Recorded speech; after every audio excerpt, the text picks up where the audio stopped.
Defense Secretary Lloyd Austin announced on Thursday that European allies are putting together a concerted plan to train Ukrainian soldiers on the F-16 fighter jet. But Pentagon officials caution that it will be a pricey and difficult effort and won't be a quick fix to the conflict. First, subscribe to our channel before we continue. According to Austin, the allies understand that Ukraine will need to be able to sustain and maintain the aircraft, as well as have enough munitions in addition to training. In the broader attempt to control the skies, he added, air defense systems remain the weapons Ukraine needs the most. Austin spoke with Army Gen Mark Milley, the head of the Joint Chiefs of Staff, during a Pentagon press briefing. There are no magic weapons, Milley remarked. According to him, providing 10 F-16s may cost $2 billion, maintenance included. If you want to compete with Russia in the air, you'll need a significant number of 4th and 5th generation aircraft, since they have 1,000 of them.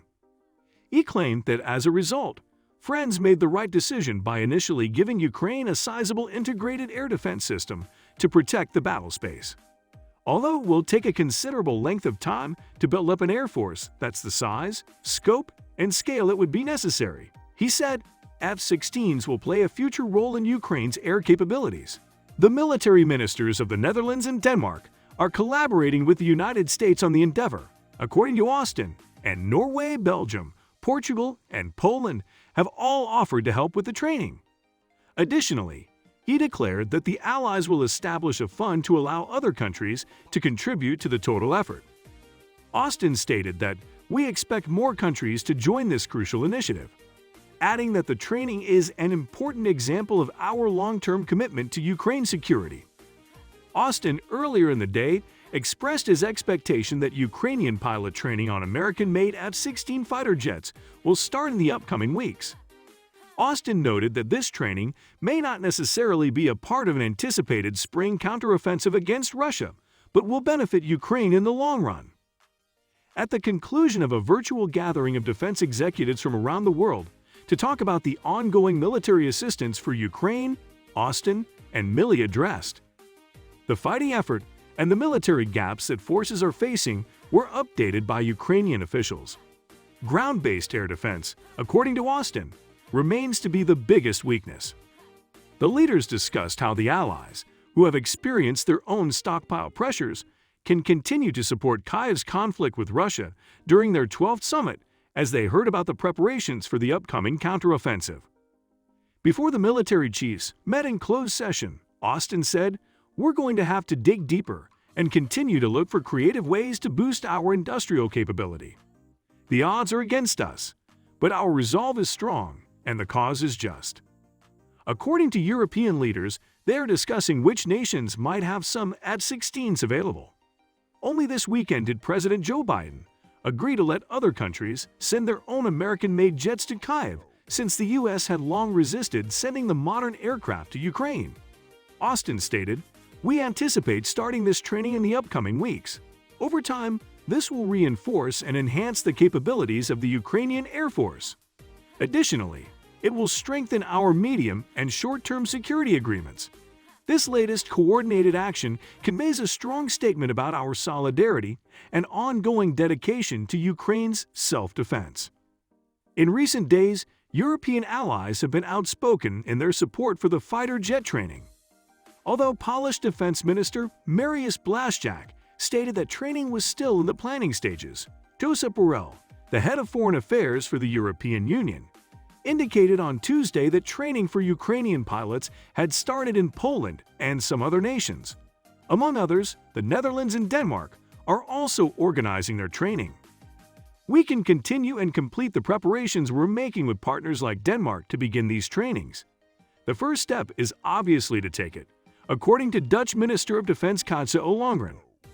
In order to oppose Russia's invasion, which is already in its second year, Ukraine has long searched for the cutting-edge fighter to give it a competitive edge. The Biden administration's decision was a stunning reversal after it had for more than a year refused to sanction any transfer of the aircraft or to perform training due to concerns that doing so may worsen relations with Russia. American authorities had also argued against the F-16, by arguing that it would be challenging and take months to learn to fly and logistically support such a sophisticated jet. Ukrainian pilots will soon receive F-16 training from the West. When, though, will they be able to employ them in combat? When they gather in Brussels today, Western allies are expected to reveal their intentions to train Ukrainian pilots to fly F-16s built in the U.S. The countries that will be willing to donate the aircraft, how many or even when, are as of yet unknown. According to the commander of Norway's Air Force, supplying Ukraine with F-16 fighter planes won't be a silver bullet or a quick fix. According to Mad Gen Rolf Holland, Ukraine won't be able to operate sophisticated weaponry on Western jets for some time. We meet up during a sizable Allied aviation exercise over Sweden, Finland, and Norway. There are 150 fighter jets involved, many more than the Ukrainian Air Force as a whole. Gen Folland claims that the training is about controlling the sky in order to prevent what he refers to as the old-fashioned conflict that is currently occurring in Ukraine. A degree of scale and complexity that Ukraine won't be able to match is necessary to take control of the air. Even supplying a modest fleet of F-16s could prove to be extremely difficult. Belgian pilot Pulse needed 3 years to become proficient with his F-16 jet. His call sign, not his true name, has been requested. He takes us on a tour of his F-16, which was created in the late 1970s, many years before he was even born. He claims it flies like a dream. Flying, though, is the easiest part. The remaining tasks are harder. This includes being familiar with the radar, sensors, and weaponry of the F-16. Ukraine hopes to condense such training into a few months because there are now more pilots than aircraft there. The reasoning of giving Ukraine Western jets is understood by Pulse. He displays the weapons on his F-16, which include bombs and air-to-air missiles for hitting ground targets and eliminating hostile planes. This is crucial since you can employ any NATO standard weapon with this jet, explains Pulse. But there's also the issue of jet maintenance. Like other air forces in Europe, the Norwegian Air Force has switched to the more contemporary F-35. Therefore, in theory, Ukraine should have access to F-16s. 2 of their old F-16s are used at Orland Air Base to educate aviation engineers. That may take a year, and for a senior aviation technician, even longer. You can't just toss a fighter aircraft over and say, "Off you go." Former F-16 pilot and base commander Colonel Martin Tesley makes this statement. He claims that replacement components, software, and weaponry make up a sizable logistical tail. But he is aware of the necessity of updating Ukraine's fleet of outdated Soviet-era jets. If they don't get another aircraft at some point, they won't have an air force to defend themselves. According to Justin Bronk of the Royal United Services Institute, Ukraine would likely require the assistance of foreign contractors to maintain any F-16s in the air.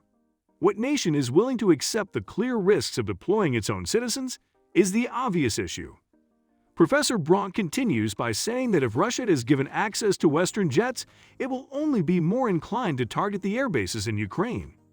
The single-engine F-16 is at risk because it has a big intake that might pick up runway debris. These are valid arguments for why the U.S. has long refused Ukrainian demands for F-16s.